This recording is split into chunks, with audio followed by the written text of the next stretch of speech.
L'Ukraine ne peut pas gagner contre la Russie sans l'entrée en guerre de l'OTAN. Depuis plus de 3 ans, le peuple ukrainien résiste avec héroïsme à l'indéfendable agression russe. Et c'est donc vers les millions de morts, blessés, déplacés ou réfugiés et leurs familles que je souhaite me tourner en commençant mon propos. Si cet héroïsme nous oblige, il nous force aussi à la franchise. Je l'ai dit à maintes et maintes reprises, il ne peut y avoir d'issue militaire à ce conflit. L'Ukraine ne peut pas gagner contre la Russie sans l'entrée en guerre de l'OTAN, qui n'est pas une option compte tenu des risques d'escalade vers une guerre mondiale entre puissances nucléaires. Et heureusement, grâce au courage et à la résistance des Ukrainiens, soutenus par les puissances occidentales, la Russie ne peut pas non plus sortir vainqueur de ce conflit. Bien sûr, la France a eu raison de soutenir aux côtés de ses alliés l'Ukraine et les Ukrainiens, et je salue ces milliers de Français qui ont accueilli les réfugiés de cette guerre, ces maires qui ont, comme Louis Alliot à Perpignan, ouvert leur commune à ceux qui fuyaient les combats, tout comme je salue l'engagement de nos soldats, que ce soit pour tenir une posture de dissuasion dans les pays baltes ou en Roumanie, ou pour former les soldats ukrainiens. Ce soutien est d'autant plus honorable qu'il a lieu dans un contexte budgétaire fortement dégradé. Monsieur le Premier ministre, il serait d'ailleurs de bonne politique de fournir à la représentation nationale un bilan des aides fournies à l'Ukraine, y compris à travers l'Union européenne. Ce bilan devant notamment permettre de comprendre enfin à quoi servent finalement les intérêts des avoirs russes gelés qui ont, j'ai l'impression, été promis comme source de financement pour bien trop de sujets. Malgré cela, il est aussi permis de s'inquiéter de l'abandon progressif par la France de son rôle singulier de puissance d'équilibre, passant d'un extrême à l'autre au cours des derniers mois, sans ligne politique clairement définie et encore moins comprise. Une politique étrangère et de sécurité efficace et conforme à nos intérêts se fonde sur les faits, sur les réalités, sur la compréhension des failles que les rapports de force peuvent nous permettre d'exploiter pour faire prévaloir nos objectifs, bien davantage que sur les emportements, les émotions, voire les manifestations d'hubris. Nous allions mettre la Russie à genoux, annonçait un ministre des Finances déjà oublié.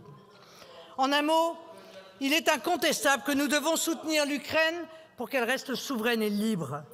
Mais nous devons le faire avec réalisme et en gardant à l'esprit nos propres intérêts nationaux, plus qu'avec des coups de menton dépourvus d'effet.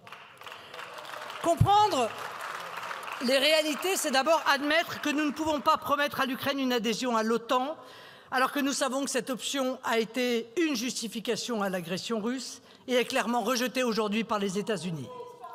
De même, l'adhésion de l'Ukraine à l'Union européenne va incontestablement à l'encontre de nos intérêts.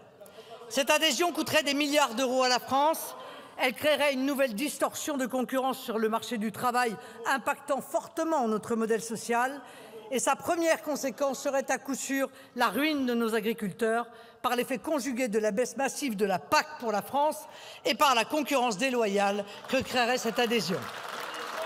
Le soutien à cette double adhésion apparaît donc soit comme une tromperie, soit comme un risque majeur pour la paix et pour nos intérêts. En février, j'écrivais aux Français, en février 2023, j'écrivais aux Français, il est parfois plus difficile de faire la paix que de se laisser entraîner dans le flot des événements.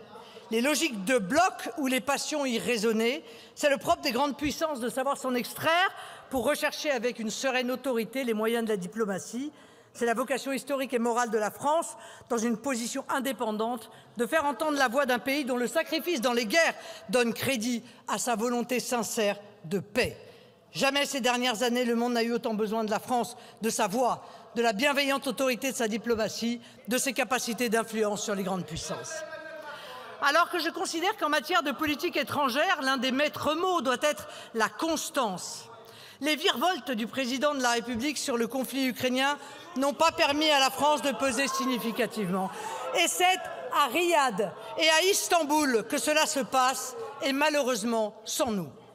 Certes, je ne peux que me réjouir qu'Emmanuel Macron soit passé d'un chimérique « nous avons la conviction que la défaite de la Russie est indispensable à la sécurité et à la stabilité de l'Europe » le 27 février 2024 à un plus réaliste « notre souhait est qu'il puisse y avoir des conflits qui s'arrêtent, une trêve mesurable, vérifiable, qui permette la négociation d'une paix durable » le 20 février 2025. Je ne peux néanmoins que constater ce grand écart, conséquence d'une politique de gribouille peu lisible, évoluant au jour le jour, sans vision construite.